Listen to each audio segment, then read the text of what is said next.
Good evening, ladies and gentlemen, and welcome to the the June 19th, wishful thinking, 2024 Worcester Township Board of Supervisors workshop meeting. Would you please join me in saying the Pledge of Allegiance?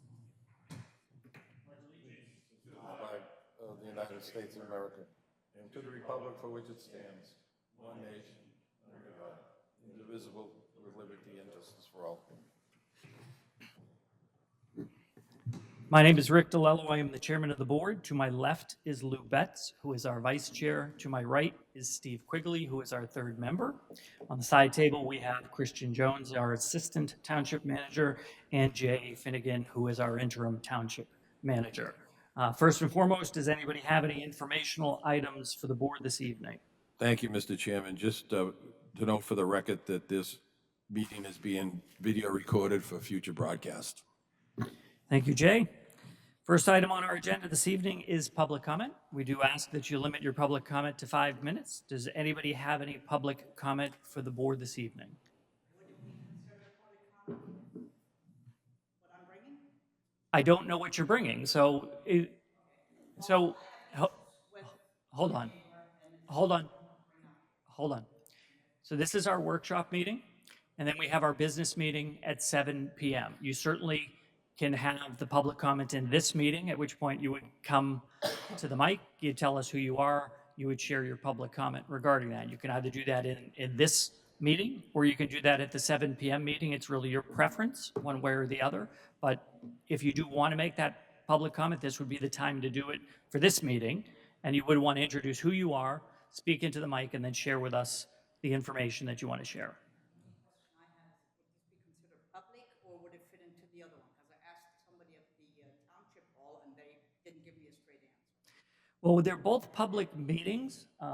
Ultimately, it's really your preference where you would like to do it. They're both recorded. They both are public meetings in terms of that. So it certainly is fine to do it here. It's also fine to do it in the other meeting if that is your preference. It doesn't really matter to me. I can wait. Okay, fair enough. So what we have for our work session tonight is we're going to have a discussion topic with the Worcester Volunteer Fire Department. Guys, I'm going to hand it over to you. I know we have a handout and then some slides.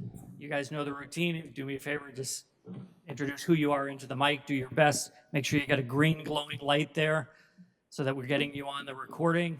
And then the floor is yours and we'll roll from there. Okay, good evening. Brandon Raquette, Assistant Chief, Worcester Volunteer Fire Department.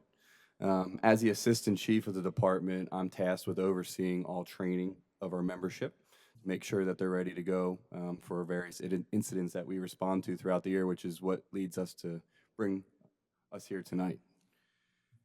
So a little background, the department has a training committee, which I oversee, that oversees all facets of how we deliver training to our members. First and foremost, we rely on our Thursday night drill nights to cover a variety of topics with our members. Past Thursday night drill nights, we will also do one-on-one instruction with newer members that join the department to get them up to speed. We do driver training, also generally when people have the free time to do that one-on-one. And then we also manage relationships with the Montgomery County Fire Academy as well as the Bucks County Fire Academy, where we will send our members to get various state qualifications. The department has had a tremendous focus on recruitment and retention in the last couple of years. And have data to show that, our membership has grown quite significantly. And there's probably a lot of different factors for that.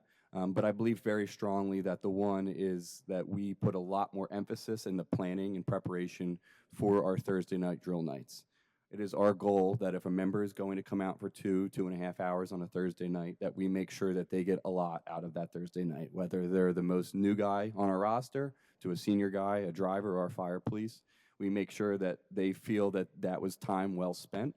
We challenge them, we make them learn, and we create an engaging environment that has been a big shift in the last 10 years. Not saying that we didn't do that before, but we've really honed in our craft and being able to deliver very consistent, high-level training that people feel engaged and want to be there.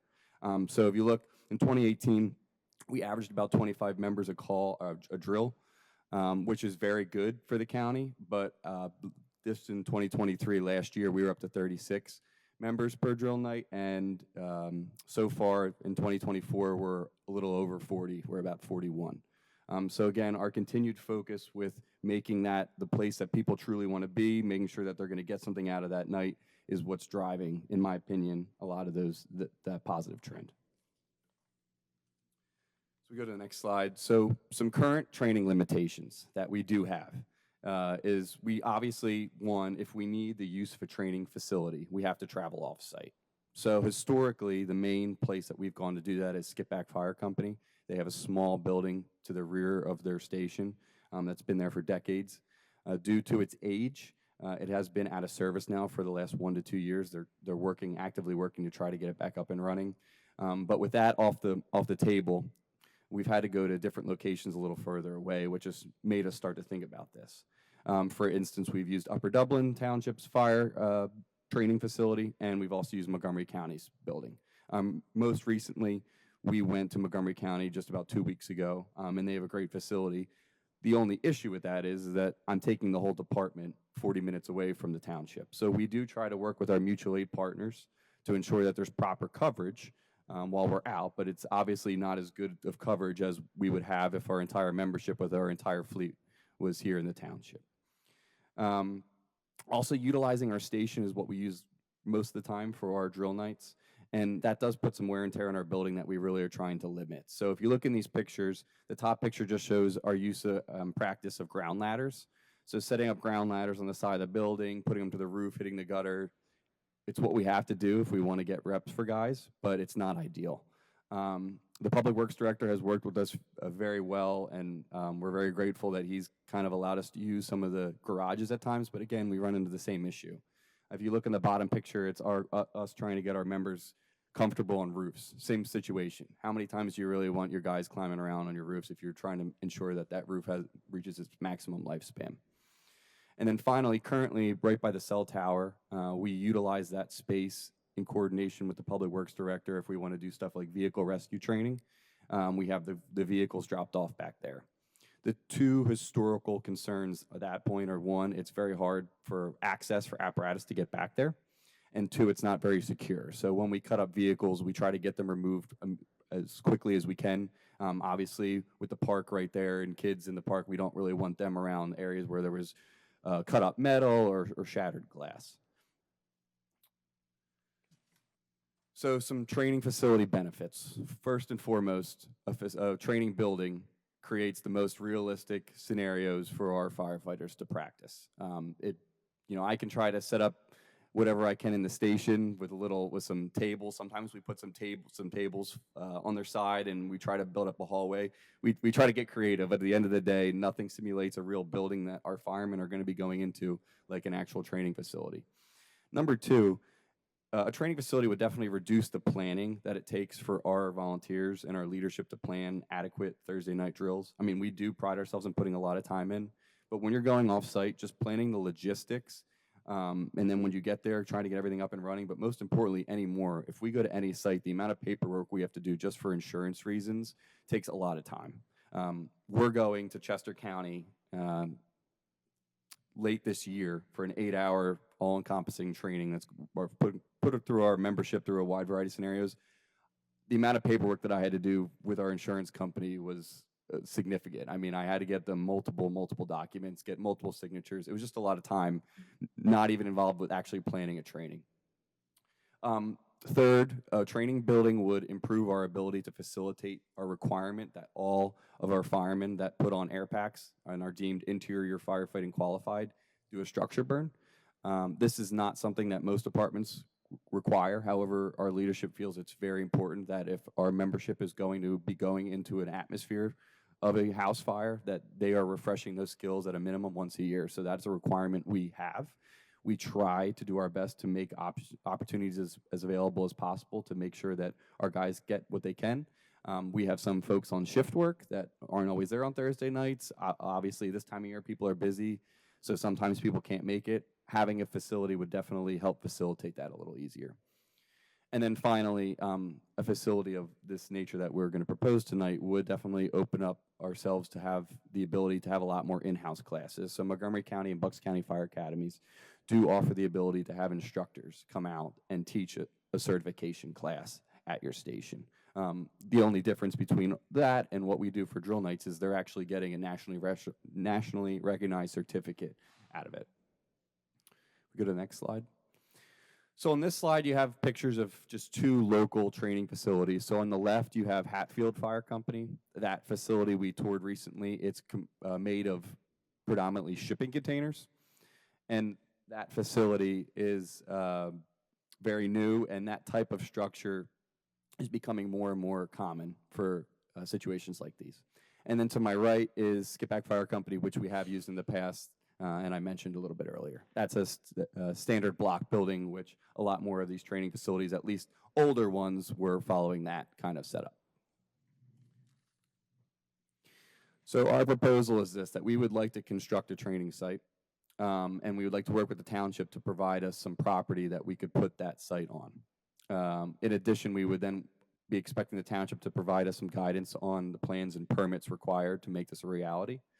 On the department side, we would be working to secure the funding and covering all the costs associated with the construction of the building and site.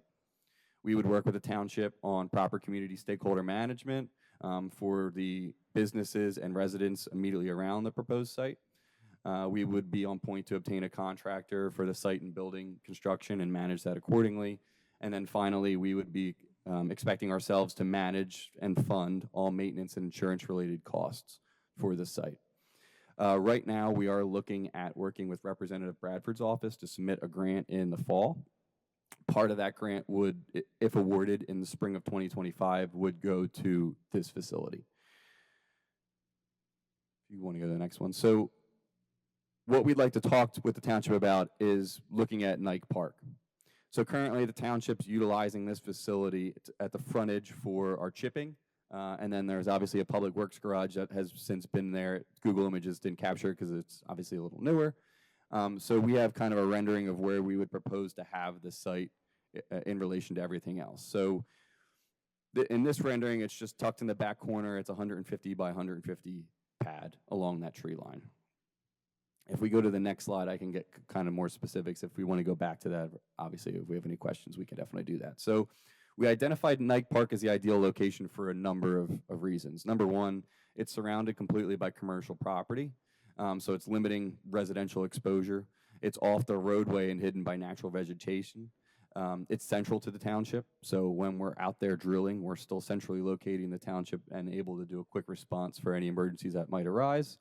And there are water supply options available. I would say water supply, meaning a hydrant at the site, is not a hard requirement for us, but it is a nice to have. So the 2 options that we see as potential options, maybe not immediate, but in the future, are 1, there is a 12-inch main on Trooper Road that we could look in tapping into. Number 2, we are well aware that North Penn Water is looking at putting the water tower right on the other side of that tree line where that facility was proposed. So 2 options that we could potentially look into if we wanted to have water supply on site. We would be looking to go with the shipping container structure, which would be approximately 28.5 feet in height. We like the shipping container idea because we feel it offers a lot more flexibility and for lower cost. So with the shipping container idea, Hatfield, the company, they went out and did a tour for a company that just built shipping containers, hosts trainings in shipping containers. They've had theirs for 20, 25 years. They're constantly burning in them, and theirs are still, operating just fine. In our eyes, with a shipping container, if one of the shipping containers goes bad, you just remove it and put another one in. Let's say in 10 years, guys are getting used to the layout of the structure. It's not really posing the same amount of challenges. We could easily move stuff around. We just think there's a lot more flexibility there. And we would be looking to utilize this facility for live fire training. We would be looking to put it on a 150 by 150 concrete pad and then asphalt from wherever the existing roadways in Nike are to the site. We would be securing it with a fence, and then we would like to have lighting. Obviously, that's also not a hard requirement. We do have lighting on our trucks, but it would be something we would like to look into. So that concludes our presentation. I know that was a lot. So I think those last two slides there have the most information as far as the bullets and then the actual picture and rendering. But happy to go one by one wherever you want to start. So, I mean, there's a few questions, you know, off the top, or comments. I'll say they're more comments in terms of.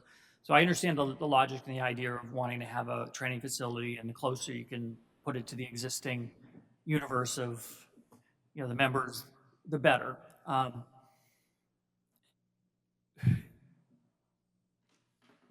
In terms of some of the things, I'm trying to get my brain around size a little bit when I think in terms of.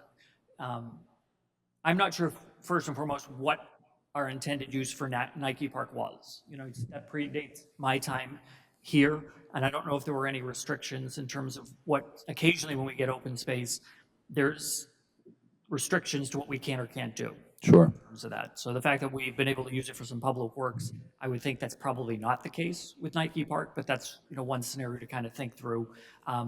Live fire drills, you know, raises questions about safety and those sorts of concerns. And I guess I just don't know enough about what we should be concerned with any sort of live burning environment, localized. I mean, if you guys, and it's not connected, but the Army Reserve Base is where all of the contamination came from firefighter foam. You know, that's, you know, in a previous life and iteration. So certainly people are going to question environmental concerns and things of that nature. Sure, and I guess the first and foremost answer to that would be when you're burning stuff like in a residential structure fire, our firefighters are exposed to a lot of carcinogens when you're burning couches, furniture. Yeah. We wouldn't be looking to burn any of that.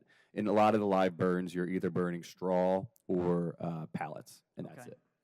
Okay. And then timing, you talked about potentially a grant in the fall. Are there requirements to the grant that you have to have a site already picked out, and what elements might be associated with the grant? Because the timing is quick to both digest, discern, and Sure, no.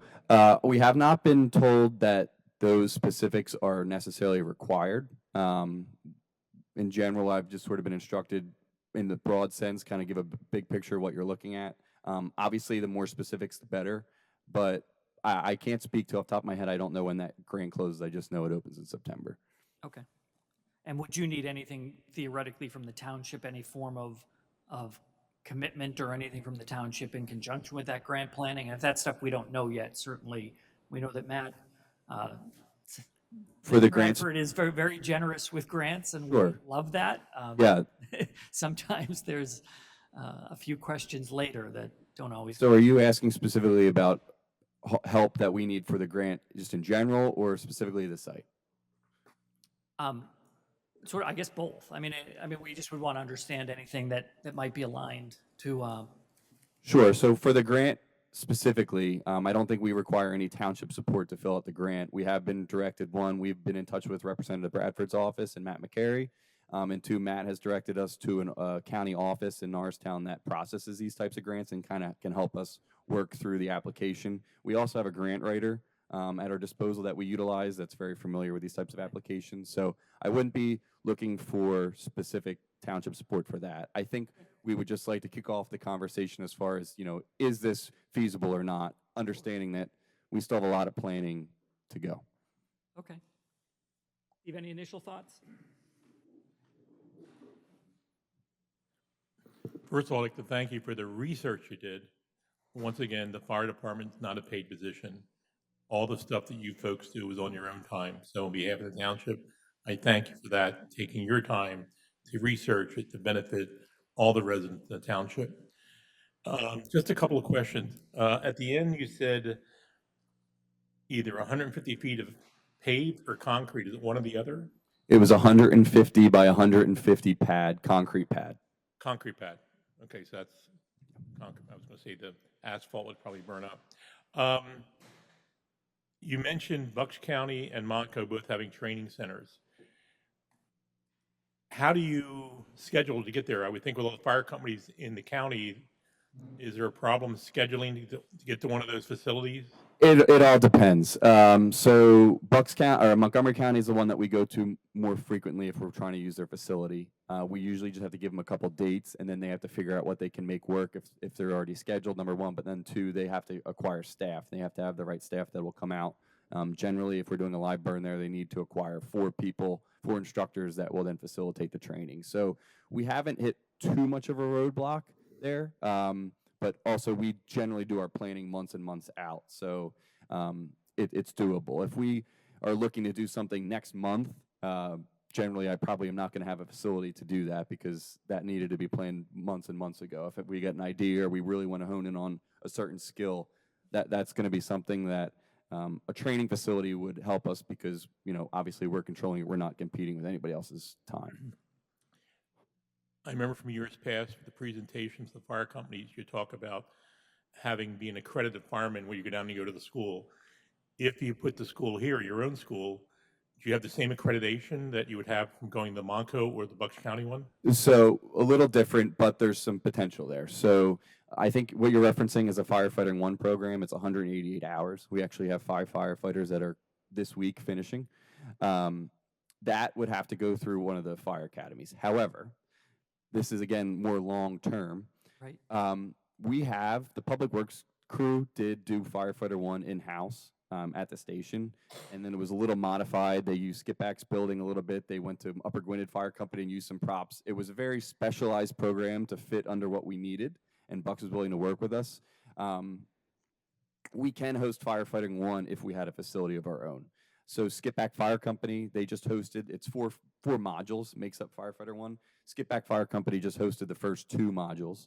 However, due to that their building was out of service, modules 3 and 4 of that course, the students then had to go and finish it at Montgomery County Fire Academy. That is definitely a benefit to our members if we get to that point. Montgomery County Fire Academy, 35 minutes away, not terrible, but for a Firefighter 1 program, you're probably making 50 trips down to the Fire Academy. So when you're talking about somebody that has a full-time job, was running home to see their kids and eat dinner quick and then is running out the door, even an hour every time that they're going down there that we could save them, if we can get this thing off the ground, is definitely worth it in my opinion. Once again, it's for the good of the township, and I see no problem with it. The only negative drawback would be, of course, the old scenario, nobody wants anything in their backyard, put it in somebody else's backyard, but you don't have to live with that, is the smoke. And I think Rich talked on that a little bit, but I'm sure you guys are well aware of that and how you handle what you burn there. And, it's for the safety of the township. So I commend you for doing the research. I'm fully behind it. So thank you. Thank you. The smoke comment is a very valid comment. I would say another reason we like that area is because of the commercial properties that are there and just the amount of land. We don't really anticipate that the smoke is going to carry very far.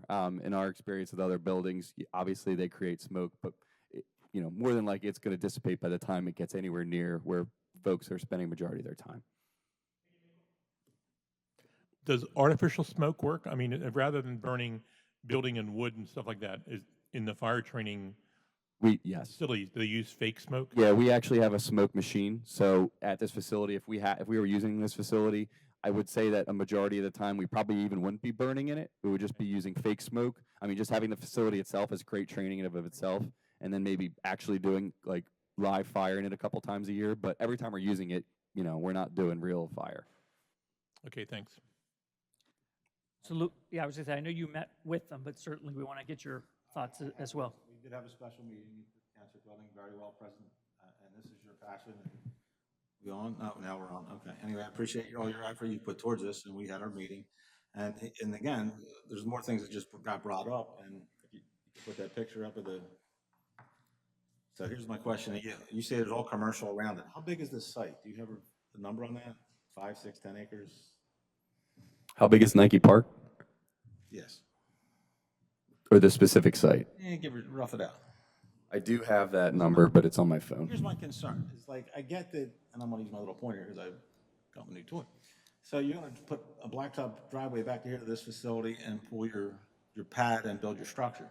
It's not gonna affect, this is Techni-Tool, I assume? Correct. Right, and back here that we can't see? That's the Variety Club. Okay, now, again, you're gonna wanna deal with them and communicate.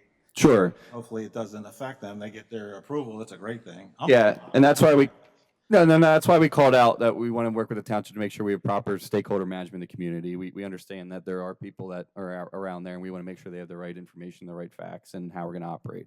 Right. And everybody would be on board. Jay, and this is a question for you. I think the fire company is exempt from most, any ordinance or whatever, but I mean, can that land be used for what we're intent to do, or their intent to do? I think the chairman's comment earlier, if this property was acquired as part of recreation space, there might be a deed restriction on it that limits what it's used for.